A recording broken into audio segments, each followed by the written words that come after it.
Hello. So the triple threat in FPL ended with a bit of a whimper as the template failed. But outright joy was seen for owners of a couple of choice differentials this week. The FPL overdose has ended, and those who espouse the virtues of patience and ticking over on the last pod didn't do very well. Whereas those who did tend to do okay.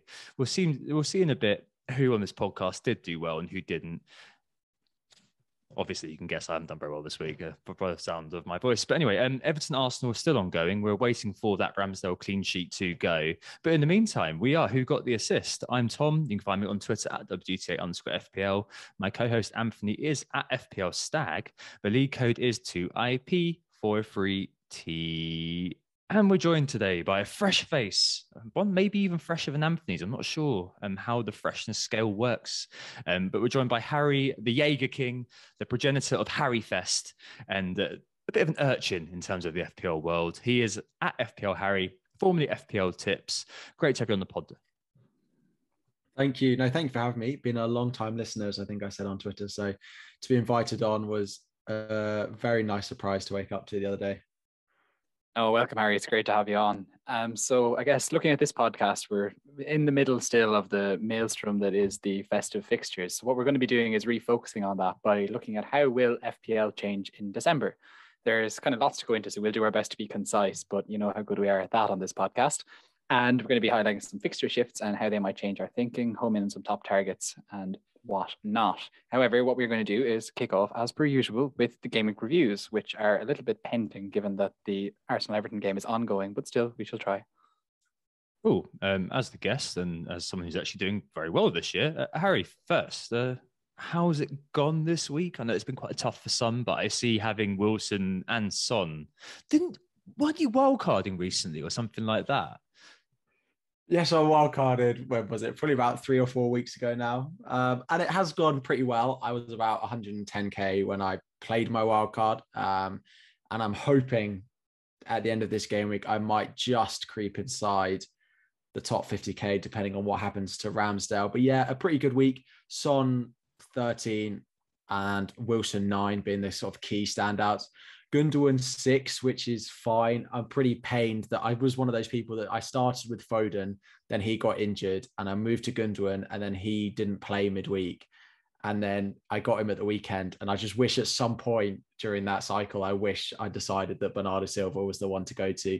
We're sure we'll talk about him, but it's put a little bit of a dampener on it because I definitely considered him. But yeah, a pretty good week, 60 at the moment, plus any potential points before Ramsdale comes in for a clean sheet, I think. We hope. We can only live in hope. We hope. Right, down to the doldrums. Anthony, you're next. That's good, Tom. that's the main headline from this. So I'm kind of in the mid 40s right now, 45, 46, depending on where I look. And it kind of all depends on what happens in my case with Ben White. Part of this was the template failing. Part of it was my differentials not necessarily firing or even playing.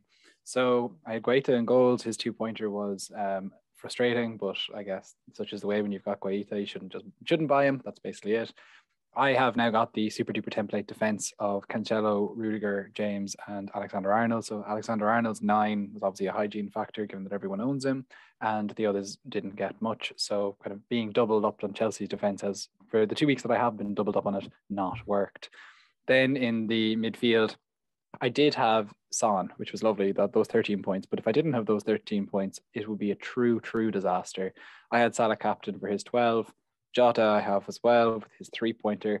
Emile Smith-Rowe has not played, which means I have Ben White coming off the bench. He hopefully will deliver me something. Up front, Ivan Toney didn't turn up, or Ivan Toney didn't show up. So 0 points from him means that King comes off the bench to give me 1 point. And Gabriel Jesus came off the bench, didn't start for Man City, unfortunately, and he got 1 point, continuing the consistent frustration that I've had owning him, where I really do think that he could fire, and I'm very slow to sell, and you definitely won't get sold given the amount of question marks I have on my side now. But another frustrating week as a Jesus owner. Yes, no, your faith has been misplaced, I'm afraid, in that particular deity. However, my faith in my team is even worse. So, I mean, as I said, I didn't take my own advice. So last podcast, I was saying, you know what, I'm going to just steer myself into this game week, not take a hit, make one move and have the 2 transfers to move everything over. Instead, what I did was on Friday, I saw a good chance to clear out some deadwood. So I got rid of Guaita. Finally got rid of Guaita. Sorry. Got rid of Christensen and got rid of Mbuemo. And I brought in Ramsdale, Reguilon, and David Luiz. You can tell how this is going to go. And my team looked very good at the start of the game week. I've got to say, like achingly template, but whatever. I was really well set. What I got was just crap. So I think I'm on 37. I think maybe I'll hit the 40s, perhaps if I'm lucky. But at the end of the day, Douglas Luiz. I didn't buy David Luiz. No, I didn't buy Sideshow Bob. Yeah, Douglas Luiz. I brought him just as like a little enabler. But what I got this week was absolutely crap. So Ramsdale, whatever he's going to come out with, Trent and Salah were my only 2 returners other than Rafinha and Antonio. Antonio was a very, very jammy assist. Rafinha, a better assist. But yeah, Jota, that horrendous miss. 2 zeros from Reguilon and James. And Kane just didn't do anything again. Unbelievable, Jeff. I'm not going to hindsight it too much in terms of taking the -4. There's lots of sliding doors, such as Jota missing that chance I mentioned earlier. Kane's data was a little bit better, but nonetheless, I'm a little bit sad about that. One thing I'm particularly sad about, though, and I've written down here, rant about Reguilon. And I've told everyone I know about this. Seriously, I've told the guys in the Slack about this. My cousin's heard about it. My girlfriend's heard about it. Yes, I've got one. I don't know how I've got one, but I've got one. And my colleague Kieran very kindly listened to me talk about it at length earlier on. All right, my anger is now subsided and it's more of a hashtag content point. But I'm still miffed, Harry and Anthony, miffed, because it was a cast iron clean sheet. It was attacking points versus Norwich. They were coming, weren't they? Let's face it. And yeah, they should have scored. Pookie and your man Ida should have scored. But, the eye test of Reguilon and the data offered up by the algos, especially the ones I trust in terms of FPL Review and Mikel, were highly recommending getting him in and, saying he was ludicrous value. I was really excited about him. I know there was a hit, but I had no qualms taking it. The moment I realized I'd get this guy in. But yeah, just unbelievable. Yellow card and then subbed off. And then the lads got the temerity to log on social media to tell me not to sell him on FPL. Like absolutely ridiculous, right? So, I've got like a potential 6-12 pointer, perhaps if he'd done something. But he got nothing. He blanked. Worse than a blank. It was nothing, right? It's absolutely ridiculous. It's one that sums up my FPL experience in recent years. All the stats pointed to it being a good idea, but the outcome was comically awful. Now, it's easy to hindsight it, but if he'd stayed on, recorded that cleanly, etc., it wouldn't even be a thing. I wouldn't be worried about the fact to take a hit. But the fact was it was one of the worst possible outcomes. He could have scored an own goal, I guess, scored -1. But yeah, it's just ridiculous, to be honest. And then Mbuemo assist, just top it off, was simply lols. Unbelievable. Absolutely unbelievable. Bloody Reguilon. I blame James Carroll 100%.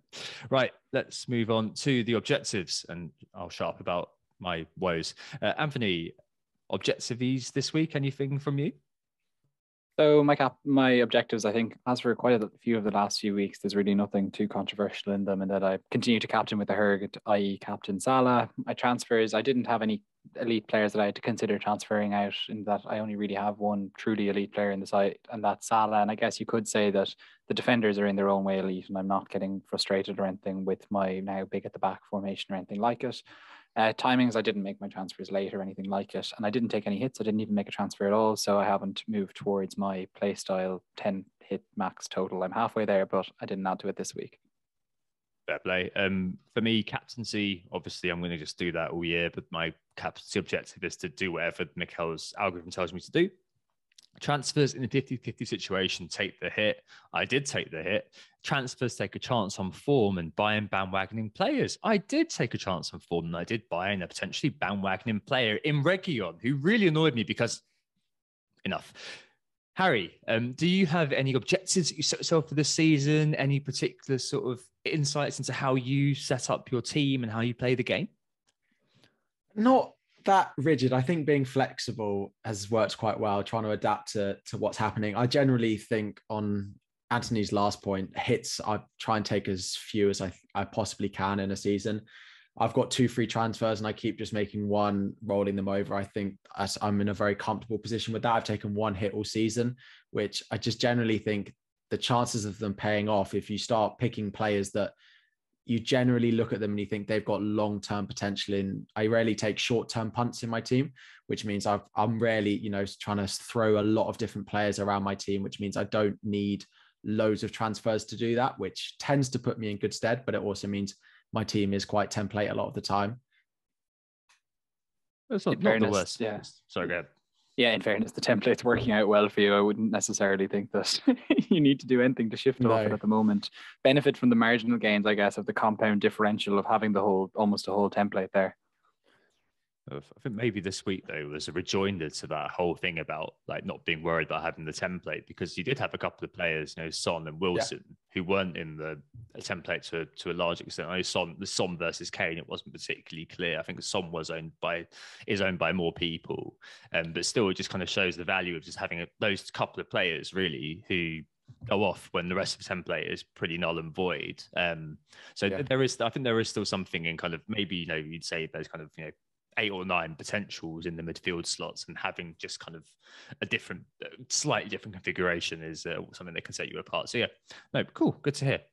Right, mini league update. As I mentioned earlier on, it's 2IP 4-3T. I took a screenshot in 59th minute, same time as I did the live FPL updates earlier on to see how our team was doing. So this may have changed a little bit since then, but just to reference that in first, it's still Daniel Mind with Steadfast FC. He actually only scored 35 points this week, so he's holding on by his fingernails, basically. Ryan Quinn is herring up behind him all the way up from 6th to 2nd, 59 points for Ryan. In third, Robert Bob, who's been in and around the top 10 all season. He's up from 11th to 3rd, 64 points this week, so quite a few decent scores there. In fourth, it's Joe L with Black Lives Matter, 51 points. In fifth, James Carroll, who still can't believe it, just in fifth, has entered the league late. Advised me by Region this week. His team is in fact called Losing My Region. 46 points for James, so he's in fifth. He's in fifth by 3 points. So Robert Paul and Dan Byron are both up to sit from 9th, 15th respectively. 49, 54 points for them this week. In 8th, all the way down from 3rd, is Graham Murray. So a bit of a drop for Graham, only 40 points this week. In 8th, up from 13th, it's Money Mace, Tor Even Petterson, 52 points. And all the way down from 2nd to 10th is Kevin Walsh, who scored 38 points this week. I think that they might slightly change, obviously, because we're recording during the Arsenal game, but that's the way it's looking at the moment. And finally, the market forces in this section, Anthony. Obviously, as I said, it's still ongoing in terms of everything, but I suppose there are a few reactions in the market already in terms of the rise of Bernardo and Kane as well, falling over the precipice. Yeah, so you hint at it there with Bernardo. The main activity seems to really be amongst the midfielders, with Bernardo Silva and Mason Mount being the most bought players so far this game week. But even Dennis is up there. Emmanuel Dennis is up there with them too, kind of making up that top 3 with them. So Bernardo has about 365k transfers, one for every day of the year. You've got about 310k transfers for Emmanuel Dennis. And Mason Mount then is at about 130k. So he's just tailing off there in third. After that, it's a real smattering with the likes of Antonio and Ronaldo being popular picks amongst the forwards. Bowen and Jota, but especially Bowen, who's near 100k transfers in, is one of the more popular midfielders beyond the 2 listed. And then interestingly, amongst the defenders, it's Reece James, who's the most transferred in, having been one of the most transferred out last week. And also Region, Tom, you'll be happy to see, is the 2nd most transferred in defender. Aaron Ramsdale, just worth noting, he's the most transferred in goalkeeper for the upteenth week in a row, it nearly seems. But he's now up to 5 million, which is just, it's kind of ridiculous for a goalkeeper to have climbed that much just so quietly over the last while. In terms of transfers out, then it's a little bit more scattered in that even Tony is the most transferred out player with about 115k transfers out, but he's followed by Conor Gallagher, Rafinha, and Benrahma, and who are all in and around the same kind of 110k to some just a little bit short of that. Although Shane Duffy is right up there too with 105k transfers out. After that, it's a real smattering again of interest, with I guess Alan Saint-Maximin and Harry Kane being kind of 2 interesting ones who were kind of right up there in terms of transfers out with 86, 85k transfers out. leading the way there in terms of the forwards behind Tony, but still at the same time, it's really about the midfielders where most of the action is with, as we say, Bernardo coming in a lot of teams, and then, you know, a real smattering of midfielders in Gallagher, Rafinha, Benrahma heading out. Yeah, it's interesting how these players are jumping up the price bracket to some extent. So the likes of Gallagher, the likes of Rafinha, the likes of Benrahma, these are being changed over to Bernardo, Mount and Jota at the moment in terms of the midfielder transfers. I think maybe that will hint at what we're going to talk about in just a minute in terms of how December may kind of shift things a little bit and alter the sort of template perhaps as we see it, or at least team setups as we see it, and allocation of cash. Right, let's take a break there and move on to the main topic just after this. So we're back and it's time to dip into the main topic this week, which, as Anthony mentioned earlier, is how will FPL change in December? Now, it's a huge time in FPL and one I'd characterize as time traveling. So normally these weeks, the game weeks in FPL are super spread out. We have them dripping through weekend to weekend, but 6 game weeks and 4 calendar weeks are to come. And we come out of the January fixtures in the 20s. So, you know, you very, very rapidly move out. Obviously, we have 3 game weeks in the week just gone as well. It's the most wonderful time of the year indeed. Here we'll be focusing our efforts on previewing that upcoming period through looking at the teams who are coming into potential purple patches and identifying some key transfer targets for us as FPL changes in what's going to be a very hectic period.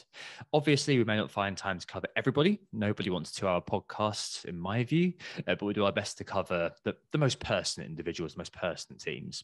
First, I think we should look at some fixture shifts for teams and move into those key men's I've spoken about. And particularly, I think, home in on the question I think we'll all be facing: prioritization.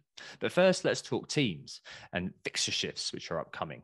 So, I mean, over the next few weeks, I think that there are a few teams who do see some shifts that we should be aware of, or indeed are kind of tapping into or continuing a vein of a vein of fixtures which are worth kind of keeping an eye on. I mean, which ones, Harry, are you keeping an eye on in terms of players you don't own or players that you do own that you think, oh, I'm maybe going to double up on that team or move around there?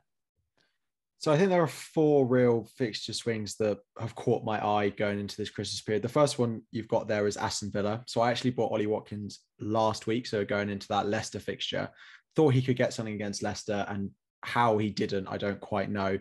But then going into that nice run of fixtures, I'm quite happy I got ahead of the curve on him. The other 2, I think Man City, again, we've known it for a while. They've been on a couple of good games recently, but also this Christmas fixture run, they've got Wolves, Leeds, Newcastle, Leicester, Brentford, all in a run there. Really nice. Manchester United, which we'll talk about, and then the 2 at the bottom again. Watford, I find Watford quite hard to judge. It's a good fixture run. It definitely is. I find their assets quite hard to judge. There's a lot of talk about King and Dennis.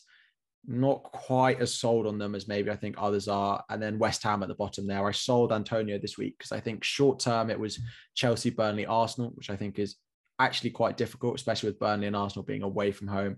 But from game week 18 in particular, then I think Bowen in particular, we can have a look at getting in. But yeah, there are definitely some teams going into a very nice run over Christmas for sure.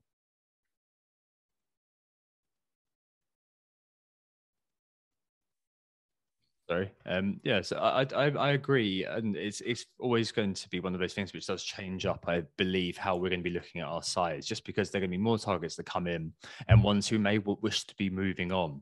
I mean, okay, so the actual template at the moment is thus, in terms of the top 10K most owned players. You've got Foster and Ramsdale in goal, which you won't be surprised by. Trent, Cancelo, James, obviously. Alonso's crept in, first 9% of the top 10K own him. Livramento, Salah, Jota, Rafinha, Smith Rowe, and Brownhill comprise the midfield, and Tony, Antonio, and Kane comprise the attack. So obviously you've mentioned that, Harry, you've sold Antonio already. Kane, we're going to come on to in just a second, but there are a few names here which showed up in the market forces as well. So Rafinha, Tony as well, obviously due to the COVID diagnosis on his way. People looking at selling Livramento, and obviously Alonso being increasingly annoying to many people after people thinking he was the second coming of Ben Chilwell, which sadly he doesn't seem to be, does he? I think we should probably just quickly meditate on one particular disaster recently, just because we had a few questions about it, best crystallized by FPL Oakwell, who asked, am I daft to be keeping Kane? Brighton are down to the bare bones and Leicester defending like clowns. So, I mean, Kane's fixture run, obviously the last four were the ones where you'll be thinking, yeah, that's when he's going to be scoring loads of goals, right? Against Everton, Leeds, Brentford and Norwich. No, he's not. Spurs are actually okay. So over this Christmas period, they've got Brighton, Leicester, Liverpool, Crystal Palace, Southampton and Watford. And as Oakwell mentions there, Brighton are down quite a few players. I think they've got 8 players out, including the 3 first-choice centre-backs, so Dunk, Webster and Duffy. And I think it would be classic FPL, wouldn't it, if he banged against them when everyone had sold him. And if you look at the data as well for the 2 of them over the last 4 or 5 game weeks when Conte's been in charge, Kane, no goals, no assists, 2.19 XGI. Son, 2 goals and 1 assist from 1.47 XGI. So it's quite depressing, really, if you did own Kane. A quick note as well is that I have had a premium striker in my team since game week 5, since the start of the season. Game week 5 was the last time a premium striker scored for me. That was Ronaldo. Since then, Lukaku, Vardy and Kane have all occupied that slot and all totally blanked.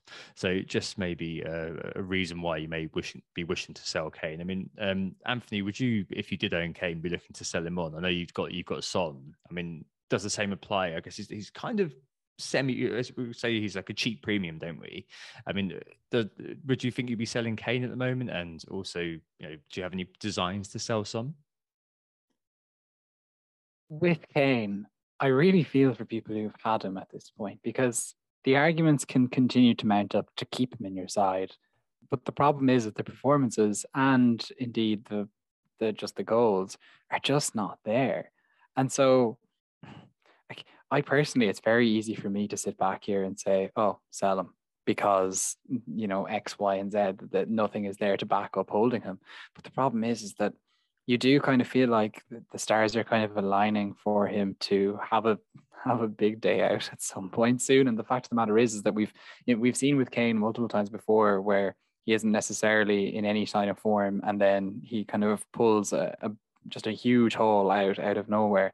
And as you say, Tom, there will be a kind of a classic sense of, oh, this is just classic FPL, that the moment may come just as people are getting frustrated and might consider selling him. From this perspective, I think purely because the alternative is there to maybe sell on to Ronaldo ahead of Norwich, or to sell on to somewhere cheaper to start getting onto the City fixture shift, or indeed if you haven't got, let's say, Jota in your side, to get him in now. That is tempting. I think overall I would say don't sell, but it's a bit of a tough one for me to call. Harry, what do you reckon? Again, it is hard because it would be true FPL fashion if he goes and scores against either Brighton or Leicester. And I'm sure I've been having a lot of debates in my mind about Ronaldo and whether I think he's worth it and whether we should be buying him. If United were playing once a week, I think it would be pretty clear for me that a Kane to Ronaldo transfer would be fairly straightforward and almost gives you an opportunity to do it because of the form that Kane is in.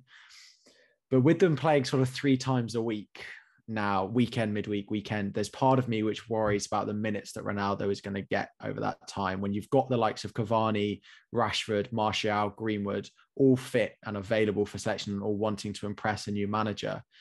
When there's weekend, midweek, weekend, it wouldn't surprise me if Ronaldo starts 2 of those and comes off the bench in the game in the midweek. Now, if I want a United asset, it's Ronaldo or bust for me, really. I don't want any of the others. I probably would make that move. I just think it feels like such an opportunity to do it. I don't think Spurs have created that much. I expect United to score more goals. My only worry is if United are playing 2 up front, does it take the focus off Ronaldo a little bit? But I probably would make the move. That makes sense. I get that. I think it's probably worth moving on. If we kind of agreed that Ronaldo and United have that great run of fixtures, which has been well advertised, probably right the way until the end of February, I think it is. Man City have got a good run of fixtures too. Liverpool, obviously most people can triple up on them. As we said, Watford and West Ham, and Aston Villa as well. Just after this week. They've got Liverpool this week, but then they go into a nice run with Norwich, Burnley, Chelsea. Well, Chelsea not that great, but Leeds and Brentford then. Moving into perhaps what the top targets may be for us, which could be worth just meditating on for the rest of this particular section. We had quite a few questions on it as well, which should help animate where we're going with this. So Tom Daines, he said earlier on this week, question for the pod, Kane to Ronaldo is an easy move, but is it the right one? Which Harry's just spoken about. And the kind of agreed Ronaldo, Lukaku, Kane merry-go-round has delivered no goals since Ronaldo in game week 5. That's completely true. That's my experience as well. He says, if you've got 2 free transfers, should you be looking at midfield instead? So, City assets, Bowen, Mount, even back to Son. FPL Jack, he asks if avoiding Man United assets altogether is a viable strategy, or is it just too risky? Benny Blanco comes in and he asks, "Here, lads." No, I can't do that. I can't live with that accent. "Here, lads." Lads, how does it even go? I don't even know. But he asks, are you nice to wait and see, even with the great fixtures, until we get an idea on the best assets under Ralph? And finally, FPL Captain Fell, I think, asked a question which I'm wanted somebody to ask, because I think that it's most pertinent here. What would you prioritize to buy? A Man City mids or Man United assets? And perhaps that extends further outwards. Shall we continue on with the discussion about the premium strikers first and Man United in general, just because I think that's kind of where people have all been looking, because that is what has been telegraphed for quite a while. The United had this amazing run. Now, I'm very much between I'll jump on this new manager bounce with the fixtures in play state of mind, and also we'll wait and see. They've been terrible this year, state of mind. I mean, there's an argument that they'll take time to develop that offensive understanding and how Rangnick wants to play. And I'm sure he'll look to shore up the defense. Like, I'm sure it won't bother him if the next 10 games are all 1-0s or 0-0s. I mean, in terms of their data, attacking wise, they're in the kind of the upper middle. So a fair way behind the top 3, the same sort of expected goal involvements as West Ham, Leicester, and Southampton, oddly, and defensively we're 7th from bottom in terms of defences. So the same sort of defensive numbers thus far as likes of Leeds, Newcastle, and Burnley. Anthony, your team United, I mean, what approach are you taking with them? Personally, I'm going to hold off for another while, but I have mistimed my Ronaldo pickups all through this season. So perhaps this undermines my authority on this completely. Basically, yeah, I think for me it is, I just want to see more about what it is Rangnick is trying to do with United than just one game. The Palace game started well, kind of descended a little bit, still ended up being a 1-0 win. And so just in the overall scheme of things, as Harry mentioned it as well, just one of my concerns would be Ronaldo's minutes. And whilst there's a good lead into this game, there isn't the same after that. Like, United play again on Tuesday, the 14th of December at Brentford. So you kind of have to wonder, will Ronaldo's game time be limited to the point that you might get burnt in one of those 2 fixtures? You'd probably guess the latter rather than the former. But that is one of the many reasons that put me off. As much as I just team structure wise, I can't get to Ronaldo. When we spoke last week about United ahead of Rangnick really taking over, it was the midfielders at United that really interested me. Rashford was the one that I identified. I maintained that after one game, but we haven't seen enough for me to know where to go. Like, obviously it was Greenwood who got an assist, but I wouldn't read into that, off the bench. So I basically, the whole entire Man United project is still a wait and see for me, but there is a clear opportunity there to really capitalize on Ronaldo getting an absolute haul against a still weak, still pretty shambolic Norwich team, if he manages to just get the 90 minutes or even 60.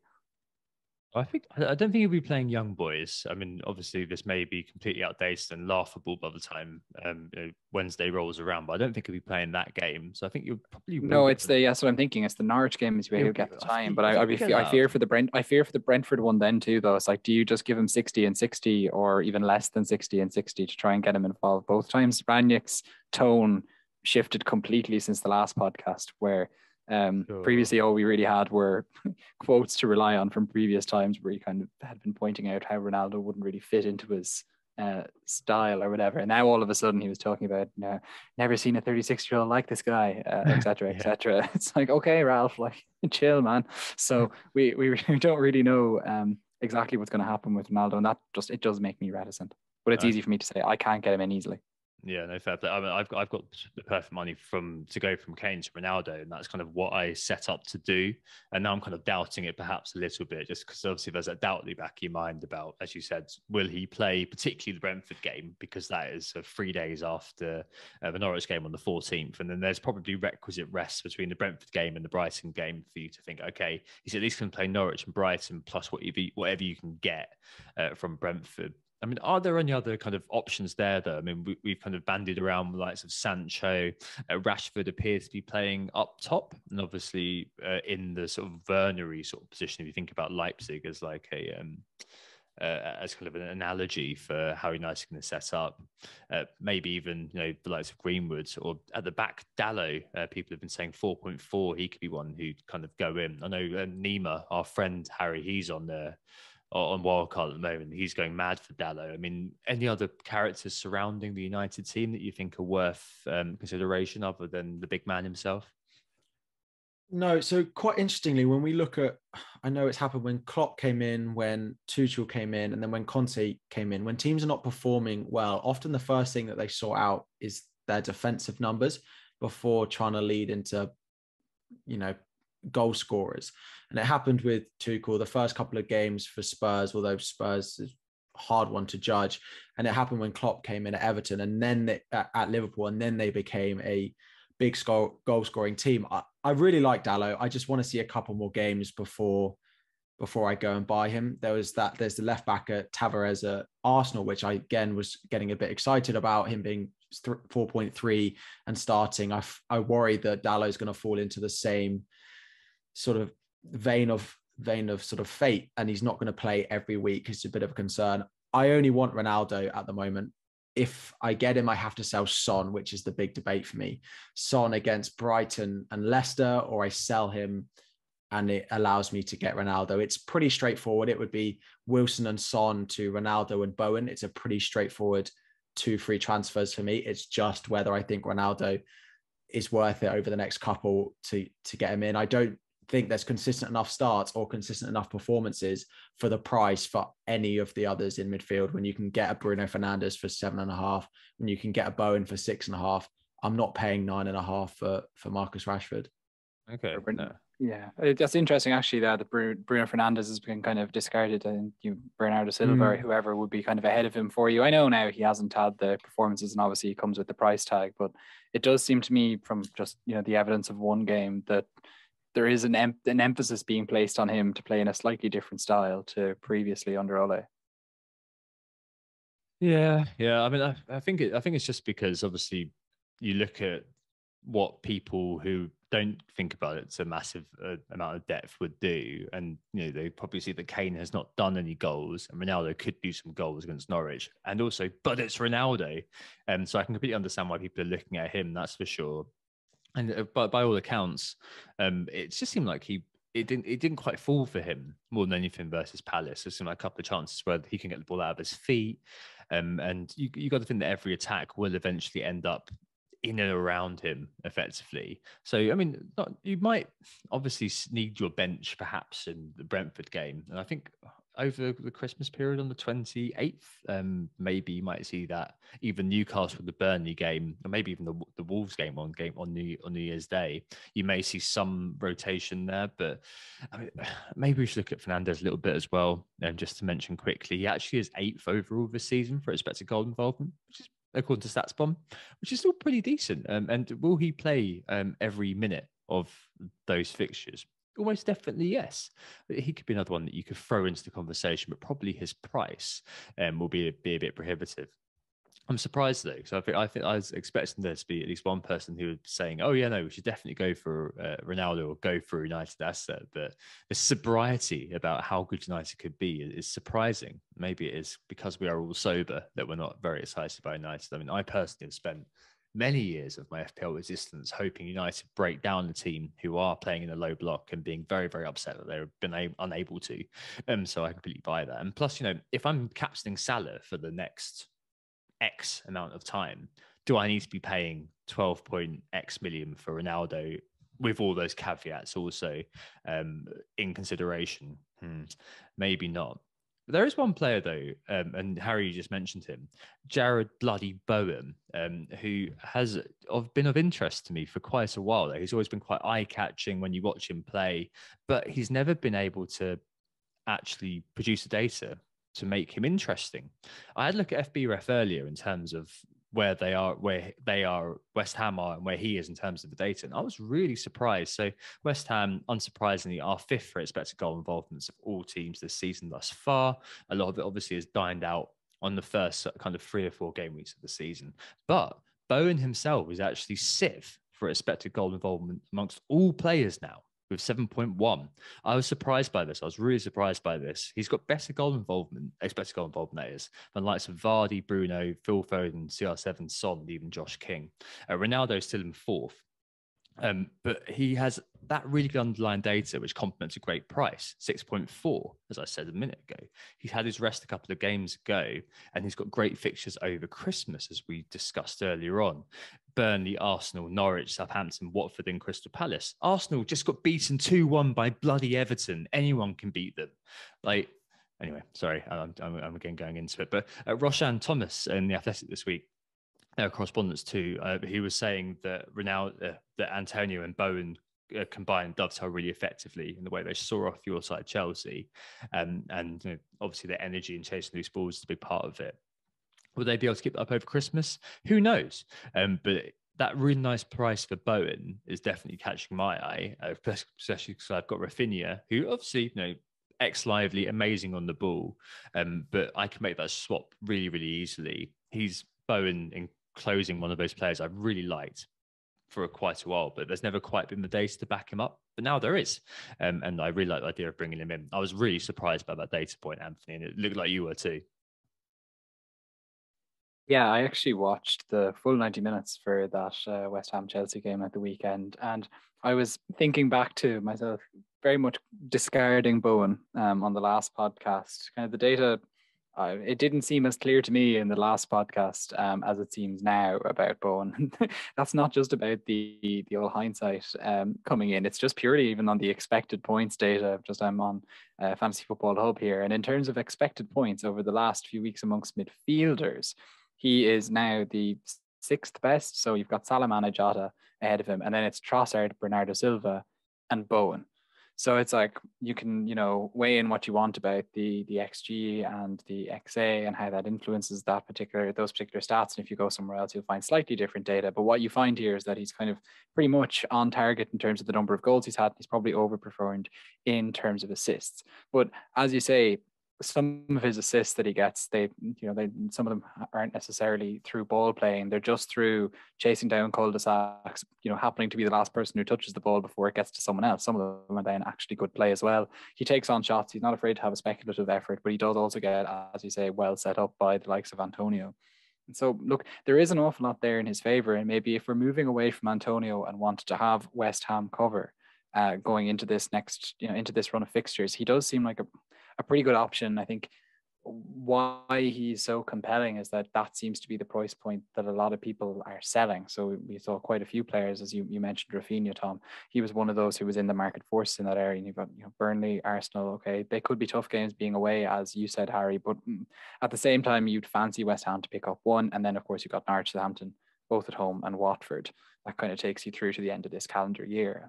None of those are bad fixtures. As your 3rd/4th midfielder, I think he seems to be providing a good case to be an option, competing with the likes of Emile Smith-Rowe, who obviously missed out in the Everton game, but hopefully should be back, and who has been performing very well in terms of points, but the underlying data would support Bowen more so than him. Don't forget as well, Antonio, his first return in 6 weeks with an amazing assist. I think he's being played a bit more as a foil now, with teams planning for him, opening up that space for Bowen. Are you interested in the young Jared, young Harry? Yeah, I really am. And as much as it pained me, him performing so well at the weekend and us dropping points, he looked so good. And the way he does link up with Antonio and the way he charges around the pitch, I can see him scoring plenty of points going into the Christmas period. There's been a lot of talk about him, I think, but it's been with a caveat of, yeah, but they've got difficult fixtures. Let's wait for the fixtures to turn. And then he seemed to get this haul just as those fixtures are now beginning to turn, and it's all coming together in a bit of a sort of whirlwind effect all around Jarrod Bowen, where there's these other midfielders which were all wanting to sell. He's performed well over the past sort of 6-7 weeks, and then got this massive haul. I'd be surprised if I go into this week without him, whether it's in replace of Son in order to free up money to go Ronaldo, or it's just Gallagher up to Bowen. Either of these two routes, I think, make a lot of sense depending on whether I want Ronaldo, but I think I'll have Bowen. I always knew when I took Antonio out on Friday, I knew that Bowen in was definitely going to be an option for me, and it could easily happen this week. So yeah, I do definitely like him.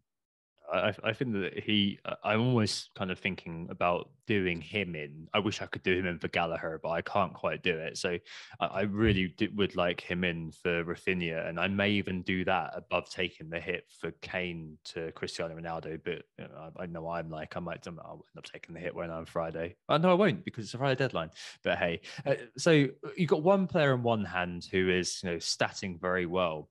Another player though, who is not statting particularly well, but is still performing very well, is obviously Bernardo Silva, who is dominating the market forces.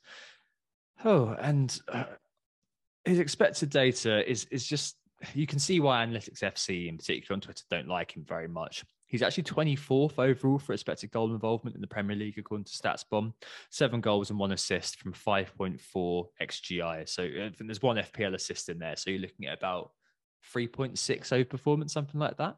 Compare that to Gundogan in 11th in terms of expected goal involvement, for example. 6.5 he's got, 3 goals and 1 assist plus 1 FPL assist. You're looking at 1.5 underperformance for Gundogan, Harry's man. I'm sure we'll hear about him in just a minute.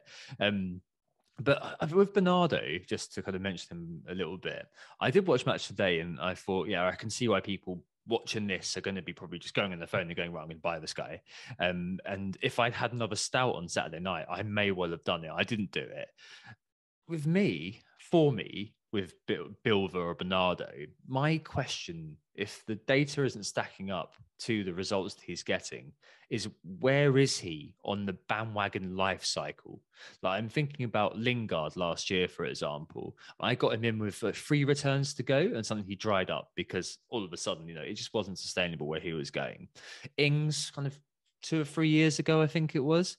I only really got him at the very end and I didn't get any of his points really. I just don't know where he is in terms of that kind of inevitable life cycle of a bandwagon. Like, are his best points already behind him? We did mention as well, of course, that Man City, they are Man City, so any fixture, they're the bad fixture. But in this calendar year, Wolves, Leeds, Newcastle, Leicester, Brentford, Arsenal, like all of them are probably likely to be swatted aside. Let's make no bones about it. Is it worth bringing in this guy? Is it worth getting that midfielder in? Or is it better to be buying someone like Bowen and just think, you know what, the points can be so spread out anyway. It's like putting, money into Pep Roulette. So I might as well get someone who's a bit more nailed. Like Bilva is nailed, isn't he? Ex-Mins. Harry, the Gundogan owner. You said earlier on, you wish you had some sort of divine intervention to make you buy Bilva. Obviously, the points are all there. Are you at any point going to be thinking, you know what, I'm going to move Gundo on for Bilva, or are you kind of leaving it as it is? If I'd had a few more beers on Saturday night after the game, it may well have happened. But luckily I didn't. I kept my head a little bit. I think a lot of it comes down to that ex-Mins part of it. And now buying into Pep Roulette is always difficult. But I do feel the way he talks about Bernardo Silva and the way he's playing, is not apparently in the squad to play in the Champions League tomorrow night, which you would expect means he's fine to start probably the next 3 Premier League games the way he's playing. And I don't have the confidence in anyone else in that side to get that amount of minutes. So it's like buying a lottery ticket, but I sort of know that I've got a ticket each and every week to that to those Manchester City points. Gundogan again, yes, he might start, and yes, his underlying numbers are better, but he got taken off at 60 minutes. He looks like he's going in the Champions League as well. There is just a chance that, one of the next 3 he doesn't play. So although his underlying stats playing 2 out of 3 may be better, I then don't have the ticket to the third sort of merry-go-round that it is when you buy into a Manchester City player. I'm trying not to move sideways, but I have seen that I've got enough money for it. I don't plan on doing it. Maybe a couple of weeks if we continue to see it going this way, but at the moment I'm going to hold firm on Gundogan. For me personally, I'm still where I was last week with Bernardo, where whilst okay, yeah, the goals are there. I kind of do wonder if we're looking at the end of a cycle rather than the middle of one. And that's what puts me off. And to be perfectly honest with you, whilst we're saying right now that Bernardo Silva is nailed, this is usually the mistake that we make, just when things turn. Not necessarily saying he's going to get dropped anytime soon, but it's just like, I'm not sure if I want to buy into this lottery. Like, a brace on Bernardo Silva's stats is stunning, over performance, really. You're talking about, scoring from, all of or nearly all of his shots.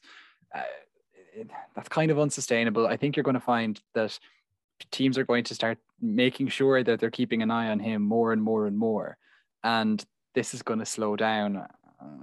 So from my perspective, I'd like to look elsewhere. Maybe this is me justifying my own decision not to go for him and hoping that even Gabriel Jesus, here we go again, that he finds a way to get goals. But it's the overperformance that gets me, and no more than Harry was saying that he might just wait as it goes to Bernardo. And look, if this continues right up to for another 2-3 game weeks, then it becomes unavoidable.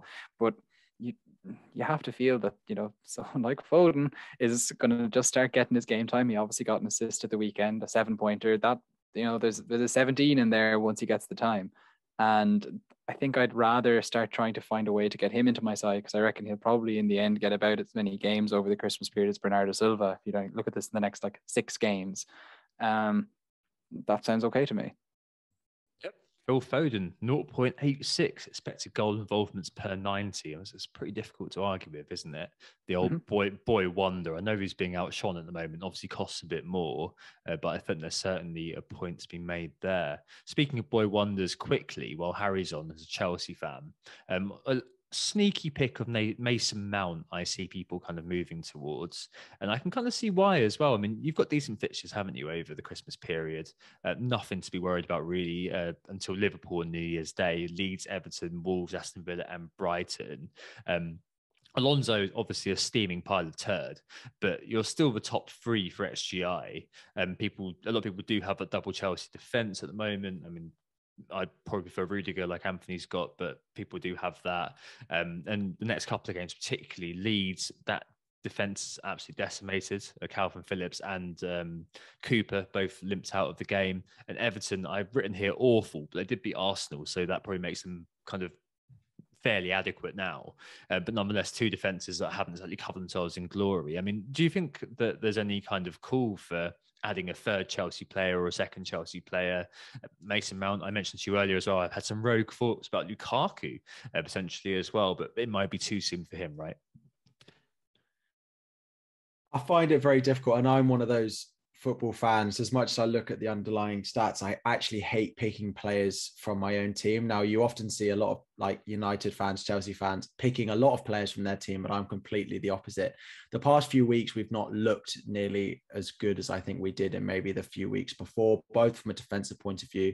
With Kante being out and Chilwell sort of going at the same time, it's put a little bit of a spanner in the works. I think the fixtures are not bad, but if you look at them compared to Liverpool's and Manchester City's, for example, like away at Wolves, away at this new Villa side in a couple of game weeks' time again, I don't think they're quite as straightforward as maybe some of those other games for like Manchester City, for example. Again, it goes back to the sort of X-Min's argument that I don't see any of our front 3 being started 3 games out of 3 when we play in such a fixture congestion. We've got Ziyech, who I have arguments about whether he's been any good this season or not, but he can play out on the same side as Mount. He can play out on the left. We've got Hudson-Odoi, we've got Pulisic, we've got Werner, we've got Havertz. All of these forwards are now fit and sort of fighting for about 3 places. So although Mason Mount, when he plays, is good and he can finish like he did at the weekend, he's not going to score a goal like that every week. When you just look at a player, I think like Bowen or the City midfielders or Jota, for example, I would just be backing them before I went and backed Mason Mount. And Lukaku, I think when over the past few weeks where we've not had him, it's shown Tuchel that we're capable of playing without him, and we don't need to run him into the ground as much as maybe we did at the start. And playing him every other week, he'll actually be better than if we play him every week. So again, I worry that none of our players will start the sort of more than 4 out of 6 over Christmas. Oh, fair play. So, move to the end of this section. How will FPL change in December? I think we answered all the questions that we were asked earlier on in terms of Tom Danes about the strikers, Jack and Benny about the Man United players. But FPL Captain Fell's question about prioritisation, I think, is a good question to end on here. How will FPL change in December? Well, we've mentioned a few players and a few teams could come into consideration. But prioritisation, unless you kind of are a bit of a soothsayer, or you've been holding on to Ronaldo, or you're a big West Ham fan, you've had Bowen and Antonio for a while. I think what's really interesting here is how you move from kind of the players you've got at the moment to these players, and if you're not on wildcard, which way are you going to go first? I mean, the market forces obviously are kind of speaking for themselves in some ways, with Bernardo predominantly being the apex of what people are doing. And I know he's mentioned Dennis earlier. We've got questions on Watford in just a bit, so that's why that bit has gone into the second section. But I mean, which one are you guys prioritizing? It sounds like, Harry, you're kind of thinking about Bowen first and then potentially Ronaldo if you can be convinced. Am I right on that? Yeah, I think, well, Bowen, partly because I like him, but partly because if I go Ronaldo, I also get Bowen at the same time. There are only 3 players, I think, that I'm willing to buy this week. One being a Watford forward, one being Ronaldo, and one being Bowen. And Bowen is the easiest and falls into practically all the plans for include Bowen because of his price. So he's probably top of the list though, yeah.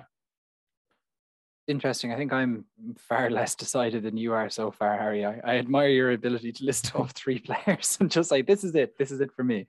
Whereas for me, I'm like, okay, yes, I do kind of appreciate what's going on with Bowen, but I've only just moved the deck chairs around on the really what is the Titanic that is my team at that price point quite recently, and I'm kind of. I made my decisions with my transfers there, hoping that they would to hold on to them a little bit more. And so that's basically holding on to Smith Rowe and then putting the money up into the more expensive midfielders like Salah and Son and I guess Jota as well thrown in. The one who I would be probably identifying out of the list still remains Phil Foden. And I appreciate that that's getting really into the lottery, but he's the midfielder that sticks out for me as City go into that particularly good run of fixtures.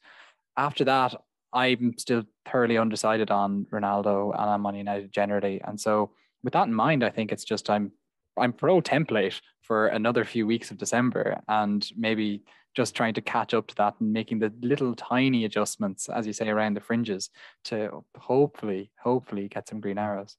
I really like Foden. It's just, it is very difficult for me to get him in. So it's more a team structure thing. If I could get Foden before Bernardo, I would. He would be top of my Man City options, I think. Interesting. I also think, in fairness for myself, that if it was easier to get Ronaldo in, I think I'd consider it more actively. But because he's just, it's a million miles away from me, it's just so hard to kind of take that risk, let's say. I think that's just it, isn't it? It's where you've kind of found yourself at this time. I think a lot of that's going to affect how much you're willing to invest. So, as I said, Kane to Ronaldo, I can do. Rafinha to Bowen, I can do. It's just whether I do which one I do, or if I do both. Effectively, I mean, from doing the research for this pod and from hearing kind of what Harry was saying as well, from watching him play, and just from me mentioning him sporadically and liking him for a long time, I really do like the idea of getting Bowen in. Do I have the stomach for one more round of Kane destruction? And do I have the stomach to deal with the Ronaldo FOMO against Norwich? I don't know. I really don't know. But we'll see. We'll see. Right. Okay. Let's take a break there. Good discussion, guys. Move on to the correspondence and a shorter, due to the fact that we had loads of questions there, question section just after this. Right, so we're back, and it's a correspondence, as I mentioned a second ago, a slightly shorter set of listener questions this week because obviously a lot of them went into the main body of the pod. Let's get to the correspondence then. Anthony, bounce. Bouncing on cue. It's the correspondence section where listeners can send in their more in-depth thoughts, questions, addendums to previous pods, or indeed poetry or songs to whogottheassist@gmail.com or wherever else that you know how to reach us. And it was FPL Sis who did that this week via email. He said, "All right, lads, the wing-back shrine of a pod got me thinking of the wider FPL context and how the game is, or should be, evolving like a prime junior Firpo. I have long known that fullbacks are higher value assets due to their multiple avenues for points. But with more and more managers, Klopp, Tuchel, Guardiola, Conte, Potter, and even now Stevie G, using their defenders like wingers, should they be reclassified as midfielders? Then, if we start that route, should high-profile forwards, the likes of Salah, Son, Foden, and Greenwood, be reclassified as forwards? Could we then stop the extinction of centre-backs with their obsolete defensive midfielder counterparts? Or would this impact on the wider game with limited selection of attacking assets? Could an enforced position selection policy negate this? Or am I overcomplicating what we know is a flawed game, but we return to season on season for more? Much love and much love from a confused FPL Sis." So thanks very much, Sis, for getting that particular bit of correspondence in. I think, lads, if I was to summarize the question, it's, has the game changed to the point that the positions make no sense and that, maybe FPL need to reconsider how the positions are set out, because defenders are midfielders, midfielders are forwards, and then there's just a bunch of defenders and defensive midfielders that we're completely ignoring. What this gets at, isn't it, is the difference between FPL as a game and football. And football has obviously evolved, as we've mentioned this times out of number on the pod, and FPL hasn't evolved with it simply. And there's an antiquated setup in FPL. I think we will acknowledge that. And there's been lots of fun examples of players changing positions and changing back as well over the past few years. So Zaha, who's moved positions a couple of times. Aubameyang was midfielder last year, don't forget. James Milner was defender once. Firmino was defender once. And reaching further back in time, you've got players as well who didn't change position, even though they probably should have. So Alexis Sanchez was pretty much playing number 9 for United for quite a while, according to the heat maps, but he never got changed over. So that's one way they try to kind of respond to how football has evolved. And if you look at other games, admittedly ones that you pay for and are kind of developed a little bit better, games like Football Manager, for example, have evolved to reflect that difference. So, for example, back in Championship Manager days, you assigned your players, squad members 1 to 11 to decide who was going to be in the team. You don't do that anymore. You just fit players into a formation that you create. And Pep Guardiola has actually said recently, or not recently, but he has said that formations are nothing more than phone numbers to him. And if you watch Man City, that's kind of true. And ideally, what I'd like is, I guess, like a reconfiguration of positions to encompass the differing roles players play. But back to what I said a second ago, players move positions as systems change and managers change too. I guess I don't think FPL can be updated in the season like dynamically in the way that we'd like them to. But something like, wing backs, defensive mids and centre backs being rewarded uniquely would be very nice indeed. Like one thing I've said in the past, long-term listeners remember, is saying that, we should maybe give up more bonus points, and defensive actions, for example, for midfielders could be rewarded. So imagine you've got like a 5.0 defensive midfielder who suddenly averages 4 points per game rather than 2 points per game if they're at a big club. Wouldn't that be something, a really interesting value proposition? If you've got 5 bonus points to get allocated, 2 or 3 kind of go to these defensive sort of players, and you then have a debate of, is it worth just having one of those players in my team, just leaving them there for quite a while because they're going to be generating 3 or 4 points per week? I think that could make really interesting trade-offs people have to do. But you could make it a bit more sky, and you could make it even further down the complexity sort of spectrum and make it like fantasy Bundesliga when you've got a plethora of ways to get points. I guess, unfortunately, I think fundamentally what we can say what we like, basically, but the brass tacks is that engaged hardcore really isn't who FPL are marketed to. It's not the game for us in a lot of ways. It's your everyman, isn't it? Your casual player. And the simplicity, the pick up and play of FPL is its main selling point. I think if things get more complex, I guess they get more confusing or be seen to be more confusing to new players. And I just simply don't think there's the appetite in FPL Towers to change things up too much. We've had the same chips for many years. Maybe that could change again soon. Hopefully it will, but I very much doubt it. We've had the same opaque pricing system for many years in terms of price rises and falls in the economy. Like, the simplicity is a huge plus for them and a huge plus for the majority of the player base. So I just don't see it being shaken up anytime soon, but it's always fun to consider. So I've rambled for a while. I'm sorry. In summary, do I think FPL should reflect modern football? Yes. Do I think FPL will reflect modern football anytime soon? No, but I'll still play it anyway, as Sis said. Sorry about that. I've rambled on for ages. Harry, what do you reckon there? You're muted. God, it's like being back at work, being on mute. I don't have too much to add. I think it's similar. You would hope that the prices that they're given reflects it to some extent. I still think there could be a bigger gap between some of the centre backs and their wing back counterparts. Like, I still think Van Dijk at 5.5, really trying to put a centre back at a cheaper price could make things interesting, rather than a 6.5 centre back in Van Dijk is just, it's never really it's gonna take a lot for him to ever get picked. CDMs, whoever they're playing for, should be a maximum of 5, even 4.5, even if they're starting every week again, just to try and give them a little bit of more of importance in the game. But I think the CDM one's a difficult one. Someone like, you've got your Kantes, your Declan Rices, who are some of the best footballers in the league, and they're completely irrelevant to the game. But it's the difference between you're playing FPL and it is not exactly as real football is. So I don't expect it to change. I'm quite enjoy the game as it is. It's just, you have to learn to pick players that are good at FPL, not necessarily good at football. Yep. Alonso, terrible at football, but a good FPL asset. Terrible at football. So yeah, you're dead right there, Harry. I think it is just that, FPL is going to be flawed. I think no matter what it is that they do to the game, and no matter how they structure things, or no matter how they call the positions out. And so with that in mind, there is an extent that, okay, yeah, we can agree that there's an issue here, but at the same time, I'm not sure if there is any such thing as a perfect solution. Maybe I've touched on this a little bit before, so just an interesting thing maybe to finish this section is that the way Italy showed us how football is developing at the Euros, I think, is very pertinent for this question. Under Mancini, more so, I think, than any team we've really seen so far, we've started to see this idea that teams are trying to structure themselves so that they have maybe a spine of players who have a set position, goalkeeper, a centre-back, maybe someone in midfield. But after that, everyone needs to be able to rotate and change and move and to counteract everyone else's movements as they go. And so in Italy, they've started to really change their founding principles in terms of how they coach players, and they coach them in build-up play with the creativity in the final third, and then depth, like just the use of space without the ball. And these are kind of the 4 principles. They call them carp, construzione, ampiezza, rifinatura, and profondità. All right, calm down. I can't speak Italian, so those are just attempts. But these are the principles that they try to instill, as opposed to positions or as opposed to certain formations. And I guess Spinazzola was the classic example of that. But maybe even in a very kind of small example, we even see under Guardiola with Cancelo, or even under Klopp with how Trent Alexander-Arnold moves and shimmers around the place, kind of depending on the game state.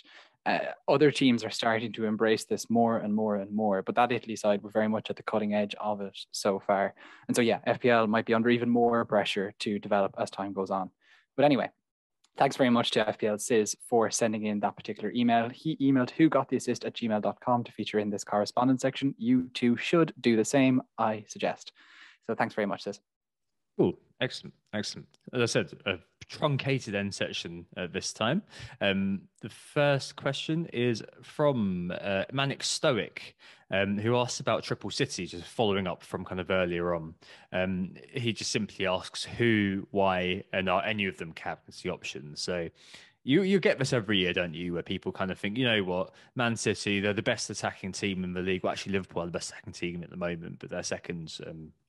I think they're about kind of, last week I said they're about 10 XG behind Liverpool, something like that. I think it's kind of got a little bit smaller now. But people look at the fixtures and think, yeah, you know what, I'm going to go all in, have Gundogan, Foden, and have one of the defenders. I mean, we've all got Cancelo at the moment, for example. I mean, I'm sure that we're not going to be captaining them this year, are we? There's no Kevin De Bruyne, no central attacker. But I mean, if we were looking at Man City's treble up, who would they be? And would we ever like seriously considering it, guys? Harry, where are you on this? I'm quite happy just owning two of them in Cancelo and then one of the midfielders. I can understand at their price when you look at them at 7.5 million, why having two of them when they've just come off a nice rosy week that you think, oh, great, I can own two Manchester City midfielders and they're going to start and they're going to score me 15 points every week because Manchester City score more goals than most other teams in the league. However, you know that the week will come where either one of them, if not both of them, will be on the bench and you will look back and probably think, is it worth buying into two of them? I don't think it's completely crazy. If I went for a triple up, it would be double in midfield with probably Foden and Bernardo Silva at the moment, but I'm quite happy with just the one midfielder. So interestingly, in terms of goals, as you say, Tom, City are the second best team. They're now 5.8 behind Liverpool. So Liverpool 39 XG, Man City 33.2. But in terms of defence, the City team is, by far and away the best. They're about 4.3 goals ahead of Liverpool with the second best defence, or expect to concede 10.1, and Liverpool with 14.4. And indeed, City have actually outperformed that particular XG. They've only conceded 9. So with that in mind, the two that I would first say would be Cancelo, of course, followed by Ederson, because I still think that double up in defence is probably the way to go. The fixtures indeed do corroborate that. And then I will crucify myself by not saying that Jesus should be the third one that you pick. And I still think it would be Foden of the three that I would, pick up on of the attackers. Okay, yes, Bilva has the points recently. We've talked about that. Foden, just if he gets on at all, is just so likely to return that it really helps. And it really helps. What an understatement. That's what it's about, FPL, picking players who return, and Foden does that. Yeah, no, I'd certainly underline the defence. I was thinking, Diaz, Walker, Ederson. Oh, Ederson, Anthony. I could do another goalkeeper transfer, get to 5 in one season. Oh my God. But yeah, no, I think that I've got Cancelo at the moment. I will have that FOMO about the City midfielder. It's just I can't really get to one without serious work. I think probably I would kind of default to Gundogan at the moment, or one of Gundogan, Foden, or Bilva at the moment, and probably go double defence if I did triple up. As it stands, the likeliest double that I will go to is double defence. Probably go with Walker or something like that. I know he offers not very much, but I think he offers about as much as Diaz does, who offers about as much as Ederson does. So you're basically paying for the clean sheets. So I want to pay as little as possible. Maybe if Stones or Laporte makes that role their own, but that's looking very unlikely. I think with the fact that you've got loads of more nailed options in that midfield spot, I wouldn't be too upset about just having one of those midfielders, and having the double defence around this sort of time probably is fine. To be honest, you are likely to get a clean sheet. Well, you think you're 50% likely to get a clean sheet basically with Man City the whole time, just to keep the ball a lot, basically. So yeah, are we going to triple up? Probably not. If we were going to triple up, where would we go? Well, probably look to the defence if it was me. Right, next question. The Watford duo. So Harry, you mentioned earlier on, of course, that very interesting. The Watford forward, and we said obviously we voiced over it a little bit, but Watford have got a nice little run actually. Okay, they play Spurs on New Year's Day, but the rest of this calendar year, Brentford, Burnley, Crystal Palace, Wolves, and West Ham. West Ham maybe is actually the top picture at the moment, but certainly next 3 or 4 are pretty decent.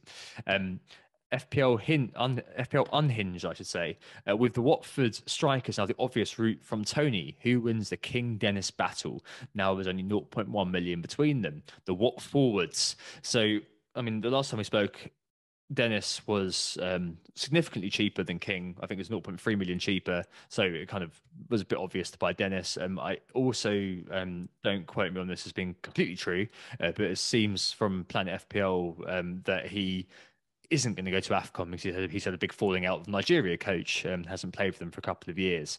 So I think that's off the table. If you had to choose from one of them, I guess we're going to say King, because that's what we've said in the past on penalties, etc., etc. But Dennis really is flying high at the moment. It's just whether it's sustainable, right, Harry? I mean, which way are you leaning at the moment? If I went one now, it would be King. I suppose the price gap has got so small that taking the chance on Dennis is getting less and less. I feel like a lot of the calls that we've looked at recently, like as we spoke about earlier, Son versus Kane, Gundogan versus Bernardo Silva, that a lot of them have gone against the stats, and actually the player who's in theory just looked a bit more lively on the pitch has actually been the one that's come out on top, which in theory would be Dennis in this case. But King's penalties, as you said, his underlying XG is higher. So I would be backing King if I had to pick one now. I picked King a few weeks ago when I was faced with this particular decision, and the data backed it up. The data continues to back King up far ahead of Dennis. And so I would go for him. And just one interesting note for me is that there was a king called Dennis in Portugal in the 13th century. And I think that's just an interesting fact there. Good Googling. There was a king called Dennis who used to play for Arsenal as well. It's King Dennis Bergkamp. Yeah. Anyway, I completely agree that if I was looking at it now, I'd buy King. As it stands, I've had Dennis since my wild card back in game week 4. So he's just been sat in my team the whole time, basically. So I thought, oh, hey, he's a playing striker who's 5.2, and I thought, yeah, he's fantastic, a great first sub. Come on, get me 2 or 3 points. Now he's literally just a starting in the consideration for starting every week for the next kind of few. So I'm going to obviously very happy to make loads of money on a player like that who's an absolute punt. If I was choosing now, I would say King. But Dennis is doing very, very well, massively overperforming, of course. And the point has been made in the past that obviously he has never really done anything before. I think Anthony said that the other day, but I think it's his first kind of proper run of games at a club. So maybe it's just a case of unlocking his potential in Ranieri's system. It could be interesting to see what happens when Sarr comes back as well. But yeah, I think King's probably the way to go. It looks like he's a central striker at the moment as well. So yeah, that's probably it for us. And the final question this week, the end of the party. Jamie Vardy, just a quick one here, I think. So made man still has Vardy and can't afford to turn him into Ronaldo. Maybe a point on elderly strikers or aging strikers over Christmas or something like that. We've already covered off for Ronaldo. I mean, if you've got a player like that, you can't change into the player that you want. What do? Do you roll the transfer? Do you try to kind of move them on immediately to kind of a piecemeal sort of thing? I think maybe let's make the question about that. What would you advise, Harry? Would you say make this guy into kind of a kind of a halfway house sort of character? Would you say roll the transfer, get 2 free transfer? Or would you say take the hit? Which way would you kind of go? So looking at it, I know Vardy didn't play game week 15, but looking at it, Newcastle at home in game week 16, I wouldn't be selling him for a hit, that's for sure. And if you wanted to wait a week and do 2 free transfers to get Ronaldo in, then that's absolutely fine. Next week, I also like the look of what Ollie Watkins can offer. Aston Villa have a really nice run of fixtures from next week. But again, with Vardy having Newcastle at home and Watkins going away to Aston Villa this week, it wouldn't make sense to do that transfer. If I had Vardy in my team for going into game week 16, I'd play him against Newcastle and then reconvene going into game week 17, where again, the risk of rotation comes back because he is getting old and he can't play 3 games a week quite as much as he used to be able to. But if I had him this week, I'd play him against Newcastle and see what happens going into midweek. Yeah, certainly. Forgot about Watkins earlier on, but I suppose that's just because he reverted back to being Woodward Watkins, missing 2 big chances, and obviously Liverpool next, but Villa another one perhaps on the list for eventually looking at. Ezri Konsa, I think, is the highest scoring player this game week actually, because we've got that brace, didn't we? I mean, we've got 17 points, something like that. Yeah. Beyond the Vardy context, though, Anthony, I mean, if you are in the sort of position where you've got to play, you don't really want any more, how would you advise in terms of, I guess, waiting, halfway housing or hitting? Like all of these questions, I think it does depend. And when it's somebody like Vardy, I know we're talking about beyond the Vardy context, but when you're talking about someone who has proven pedigree in Premier League level and indeed in FPL, who has a pretty good fixture coming up, I think a bit like Harry suggested, I probably wouldn't be looking at selling Vardy for a hit. I think in general, you wouldn't want to be selling someone who is as liable to get a goal, if not a brace, as Vardy ahead of a fixture like that one at home to Newcastle.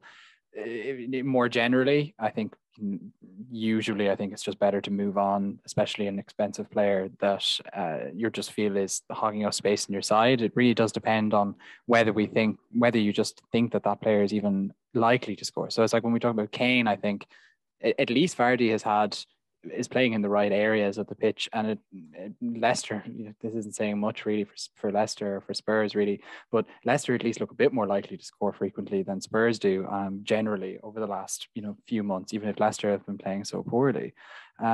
So I guess all in all, we'd be trying to avoid hits if we can.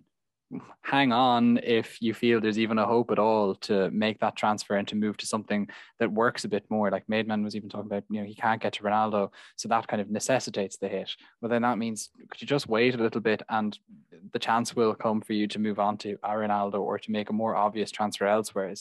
His question really hints at not knowing what else he would do with his side, and I think with that in mind, hang on the week and then kind of enable yourself to really shuffle the cards with 2 free transfers, as opposed to just being kind of caught up against a wall with one and maybe making a suboptimal decision to avoid taking a hit.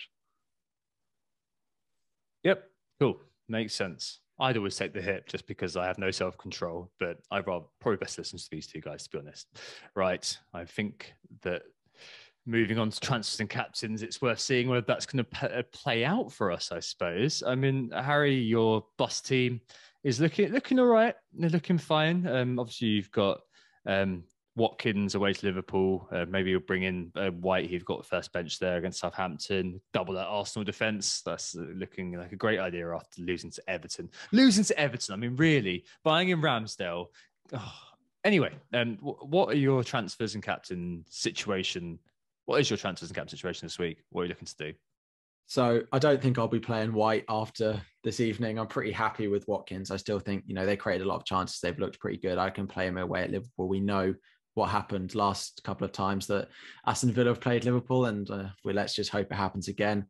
Captaincy will be on Salah. Again, don't plan on moving it off of him.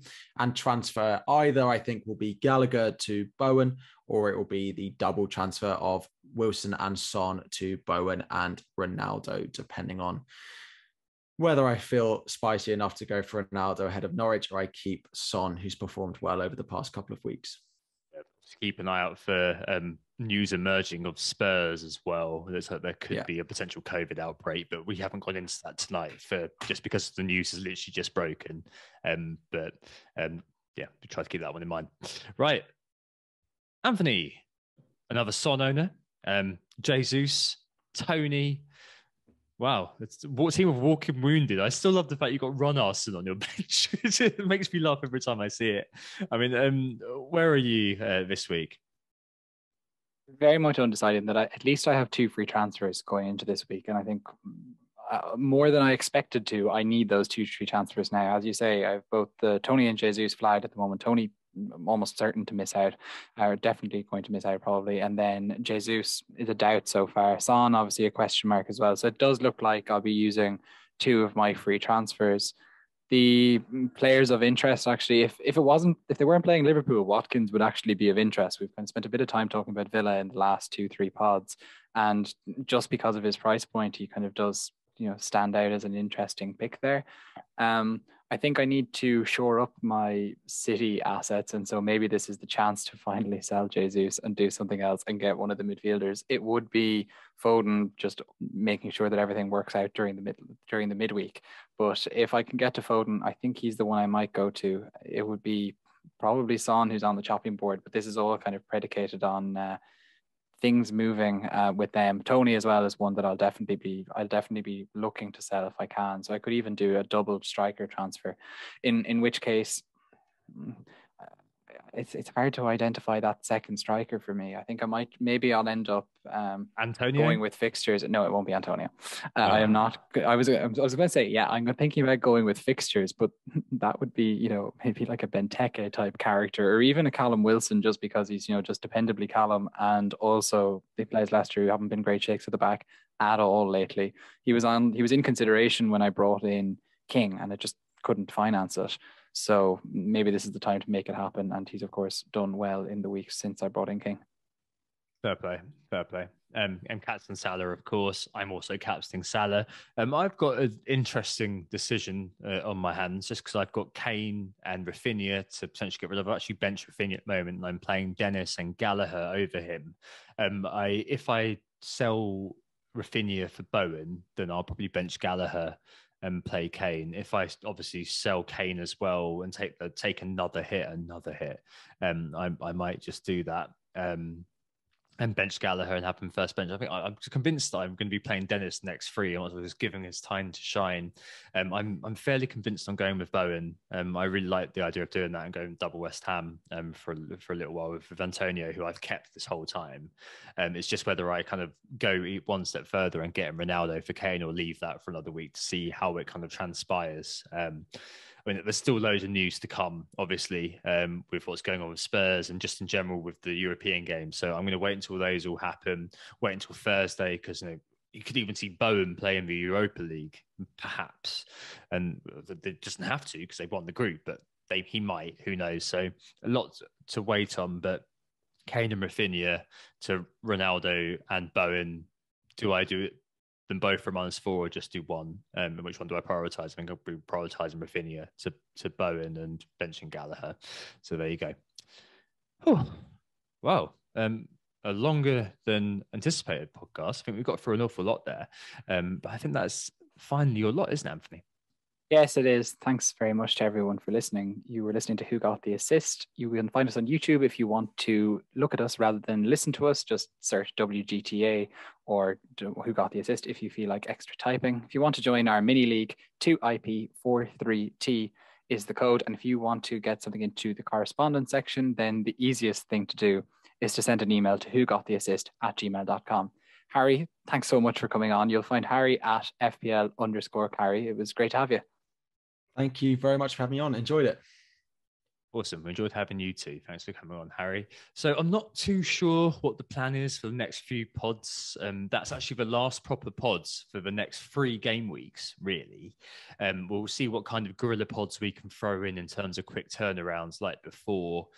You may just end up with, frankly, me speaking at you for about 20, 30 minutes at one point, given availability. We'll just have to see what happens over the next kind of week or so.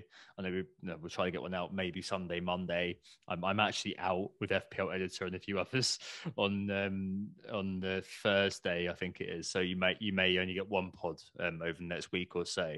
But yeah, we'll be back in for sure after game week 18. As we've said in the past, we'd like to give a platform to little-known FPL accounts, and a little-known account called FPL General or something will be joining us then. So we're really looking forward to that. Anyway, speak to you sometime in the next couple of weeks of December. We hope we assisted you think about this month. Best of luck with all of it, and we'll speak to you very, very soon. Goodbye. Oh.